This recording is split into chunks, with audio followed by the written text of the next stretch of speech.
Medyo ba di ba ako?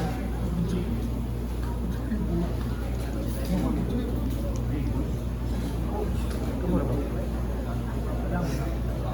Dari ko eh. Hindi, uy. Video ba? Play na. Pasara tayo. Bukat kini ko sa'yo. Okay, Ha? Okay, so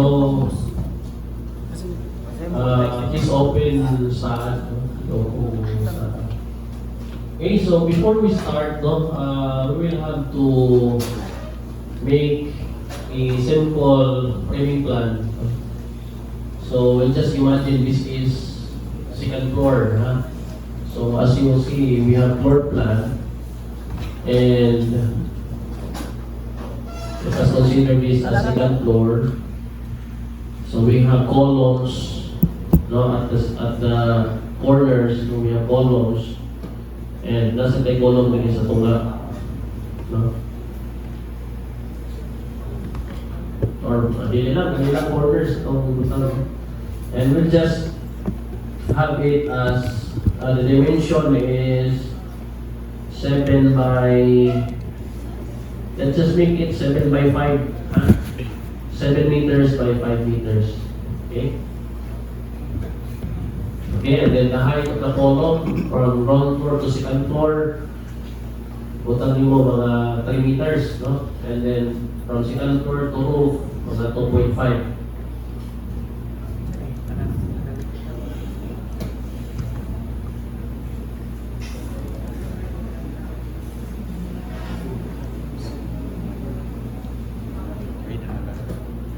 Okay, so we have here columns.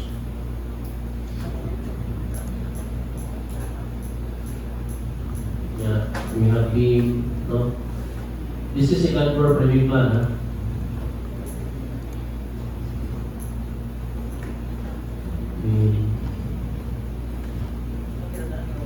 Okay.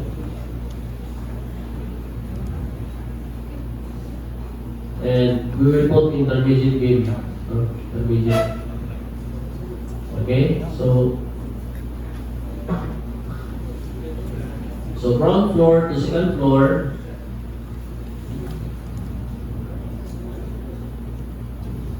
So, alam ko ano, 3 meters. 3 meters. And second floor to roof, 2.5.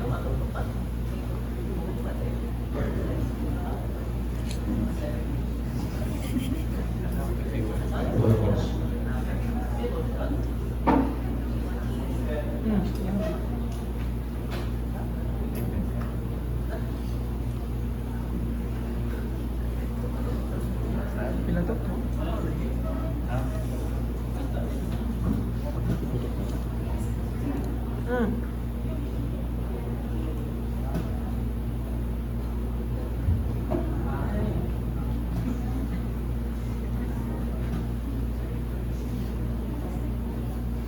Hindi makita ko nila. 2.5. 2.5 meters.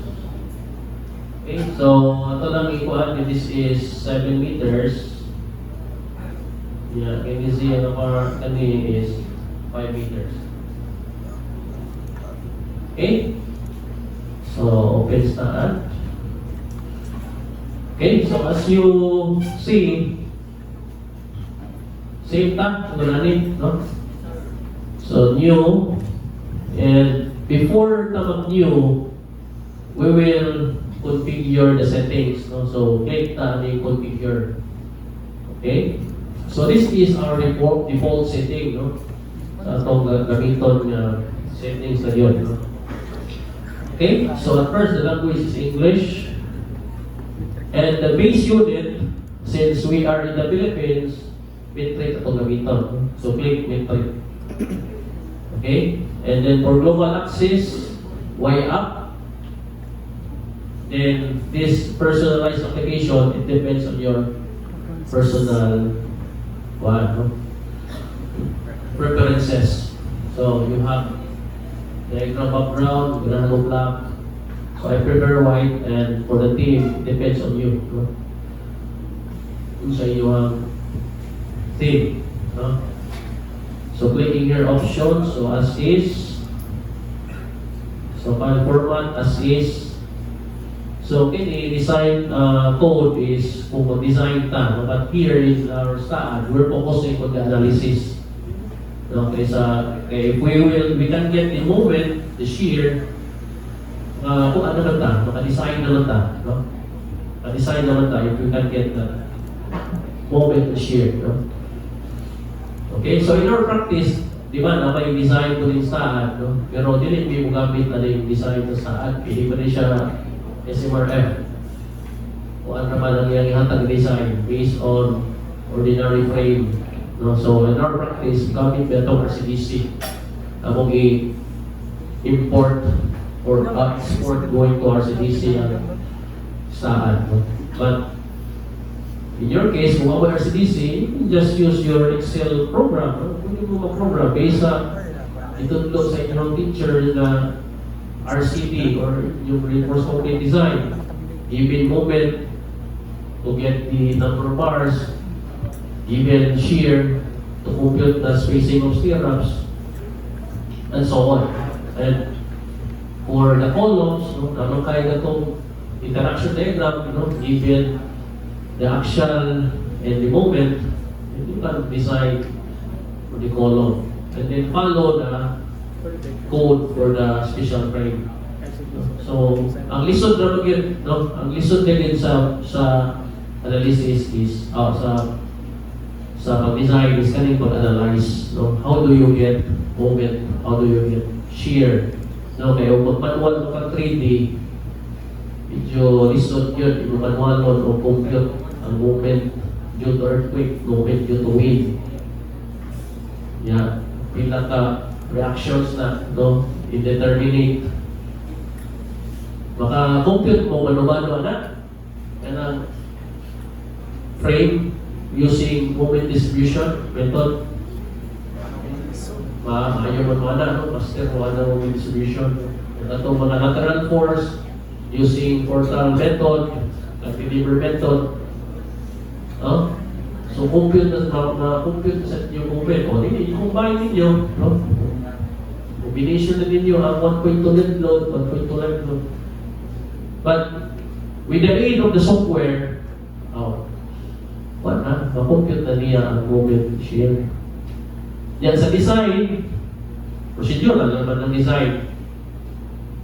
Step 1, Step 2, Step 3, Step 4. Yan ang design. So, you can make design using Excel. Hindi na rin mo dito. Bukan ka dito eh. Procedure lang naman ng design. No? Okay? But you have to check the detailing. That's why we are using RCDC in our practice. Okay, so let's make it as is since di man ito magamit. Standard profiles, as is, so wala na. So, kung okay na, then kanila ito ang i-change. Base unit is metric, so click OK.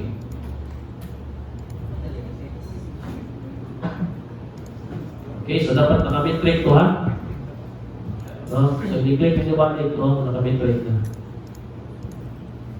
Okay? So, katong mga academic license, ayan is, ayaw na i-check ang nuclear o start nuclear kayo. Dili na siya basa. Di ba na, sir? O, naghakat kong link ato sa itong katong kwan. Yan,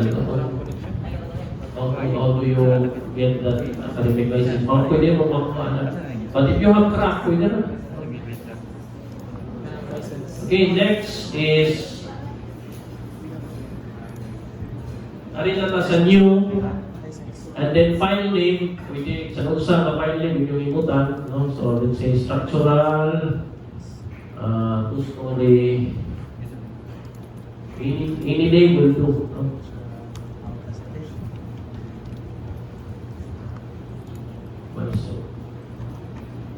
Okay, and then then location, kung asa ninyo i-save ang file, so click browse. And then select folder. So kung asa ninyo i-save.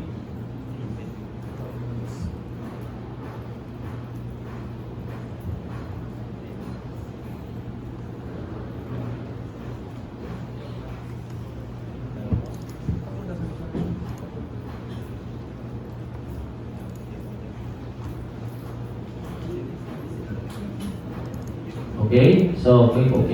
Then choosing this type, analytical data, no? Kaya hindi naman ito mag-model physical, no? Analytical is the basic modeling mo na. So, the difference between physical o analytical is this analytical, sugod yun ka sa node, dim. Ang physical, auto, click ra ka, so follow, click lang, dim, so on. So, ano yun sa analytical? Okay, units, metric, dapat ang metric ni title, ayaw lang ngayon, pwede natin optional, no need. Jump information, this is also optional, no? You can also write it here, but this is just optional, pwede na name lang. So after that, you can click create. Click remote create.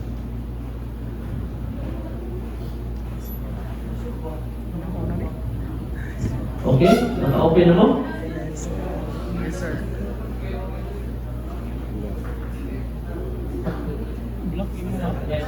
Ako ba sir ba nga di sa create ito ito po sa create eh magiging why may tabo Hindi siya mag-create. o sir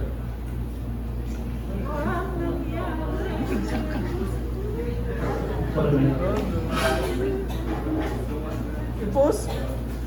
You know, this is the tools kung asa ka kung sa imo ang gamiton nga toolbars like geometry, no? So here you can add beam, no? Or have to make geometries. So ano ka sa geometry, then view. Kung for example, ipakita nimo ang front view, right side view, no? So nandiyan ang view. So and we have here select. So can you select? It depends on the cursor. For example, ang imo i-select is node lang. So you can use node cursor. Beam cursor, or click cursor. No? And for example, you want to select in batch. Example, all second floor, imo i-select. No? So you can have it here, no? Or all beams parallel to one axis. So you can also select here, no? So meaning select, meaning imong i-highlight, no? Ipili, imong i-select. Specifications, so we have here, specification tab, loading tab, okay?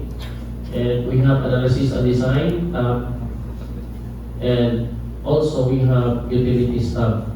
So kami mag-check ka sa imong structure, for example, na double limang node, na double limang beam, o quad, so you can check here, no, sa tools. Okay, so only usual ginagamit na mo since ang atong modeling dili may sasahan o model sa practice, no? At may mag-model sa SketchUp, no? For example, 2D, AutoCAD, normally, bali na mo SketchUp para may 3D. Ngayon, among i-import or i-export na mo diri sa staan, no? Katong mga complex geometry, no? So, in that case, naman mo yung mga ma-miss ni mga node, di man yung igo, nilapas. So, you can check it here, no? Sa node tools, utilities. Okay, so, in our tutorial, magkuhan lang ta, modeling lang tayo using staan. No? Okay? So, actually, in order natin siya, kasunod na rin. No? So, at first, before tamo post-processing, napagkita sa analytical modeling. No? So, sa analytical modeling, consists of geometry, properties, material, specification, supports, loading, analysis. Yan, kung design, Dapat yung design. No? Pero ayaw na sa analysis na siya. No? Okay. Pilipan na mo design using star. Okay? So now, wala na yan. Sa'yo lang yun eh. Kaya magsugod naman eh. No? From geometry, click mo geometry, diha ka magsugod. Okay? Okay, so wala pa man si Kuan. Blanco pa man. So ano ka magsugod geometry. Okay? So, as you notice also here at the lower left, kita mong axis dire, no? We have X, Z, and Y. Y atong vertical. Okay? So that is what we call global axis. Okay? So sa STAAD, we have two axes. We have global and local. Okay? So if we say global axis, that is the axis of your geometry. Axis and structure. No, that is global. Okay? If we say local, that is the axis of your member. Nakasabot mo sa axis sa member. If you cut section of the member, na kay axis, ang along sa length, that is x-axis. Yan, along sa section, y o z. Okay, makita na natin ito, i-assign sa properties later on. Okay, so at first, since ang una-una to yun is node. Buhat ako sa node. So how do we make a node? So sa geometry, as you notice here at the right side, kita mo direct na node 1 and blanco. Inyo lang ikutan ng 0, meaning the node is located at 0, 0, 0. So i-input ninyo 0, then press enter. 0, enter. Nakakita mo na small dot. No? Small dot sa 1. So this node is located at 0, 0, 0. Okay? So, dihan na mo magsugod. No? Dihan na mo magsugod para mag-model. Okay? So next, I will make a beam. Make a beam. Huh? So, for example, if you have to make a beam, siyempre kung beam ka, naka-2D ka. Right?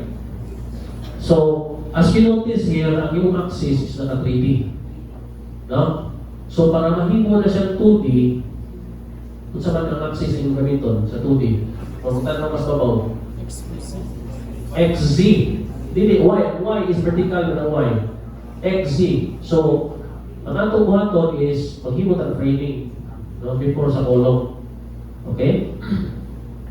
Okay, so let us have it view, and then after sa view, kita ko ang axis, kani geometry. Dahil top view dili, no? Click na yung top view. Click. So, manotice niyo dili sa axis, sa lower left, naka X, Z na yung axis. Okay? So, let us imagine ang node as a node. Ay na natin utang 0, 0, 0. It depends on you. Dahil pa yung utang 0, 0, 0, or dili mas babaw. No? For example, ay lang po sa obos. Punta na ito sa obos ng 0, 0, 0. Okay? So, if I want to run a node going to this way, for example, going to X, what is the distance from here to here? 7. Sige, mudagan tag 7. So, inyong buhaton na you have to select first the node. So, how to select the node? Di ba na mo ka-select? So, to select the node, click select, and then, i-click mo na node cursor. Na node cursor. Okay, kanina mo default niya is beam cursor. So, yung mong i-select ang node cursor. Okay? So, after clicking node cursor, you have to select or highlight that node. So, as you notice, red color. No? And then, dirisan sa right side, naka-highlight siya, meaning naka-select na siya. Right? Next, ang imong buhaton, since mag-create magka-beam, ano ka geometry? Balik. Okay? And then, yung click, kaya tapad sa structure wizard na translational repeat. Kaya na, pakitaan na. Translational repeat. I-click na ninyo. Nakuha ninyo? Translational repeat. Then here, this is important that you have to choose what direction. This is a global direction. X. No? Going to X. So X imo ang pilion. And then the spacing between nodes, what is the spacing? 7. So i-click mo 7. Okay? And then, before that, before clicking OK, you can also click these link steps. Unsa may pasabot na link steps? Meaning, if you have to copy the node, automatic na siya o link ang node to node. Meaning, kung create na siya beam dito.